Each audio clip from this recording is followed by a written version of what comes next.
ఆధ్యాత్మిక సామ్రాజ్య చక్రవర్తి, శతాధిక గ్రంథకర్త, హిందూ జ్ఞాన ధర్మ ప్రదాత, సంచలనాత్మక రచయిత, త్రిమత ఏకైక గురువు శ్రీ శ్రీ శ్రీ ఆచార్య ప్రబోధానంద యోగేశ్వరుల స్వామి పాదపద్మములకు అనంతకోటి సాష్టాంగ నమస్కారములు. నా పేరు పద్మ, మాది హుజురాబాద్ కమిటీ. త్రైత సిద్ధాంత భగవద్గీత 2వ అధ్యాయము శ్లోకము. తత్వవిత్తు మహాబాహో గుణకర్మ విభాగయోః గుణాగుణేషు వర్తంతే అతిమత్వా న సజ్జతే. ఈ శ్లోకము కర్మయోగానికి సంబంధించినది భావము.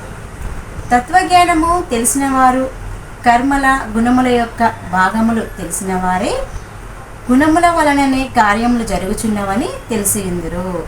వివరణ: ఆత్మజ్ఞానం తెలిసిన వారు కర్మలంటే ఏమిటో గుణములంటే ఏమిటో తెలిసి శరీరంలో సర్వ కార్యములు గుణముల ప్రభావం వలన జరుగుచున్నవని, శరీరంలో జరిగే మంచి చెడు కార్యములన్నీ జీవునికి ఏ సంబంధం లేకుండా జరుగుచున్నవని, శరీరంలో జీవుడు ఒక భాగమని, శరీర ఆకారం కూడా జీవుడిది కాదని తెలిసి ఫలితం ఆశించకుండా అన్ని పనులు చేయుచున్నవాడు కర్మయోగి అని చెప్పబడును.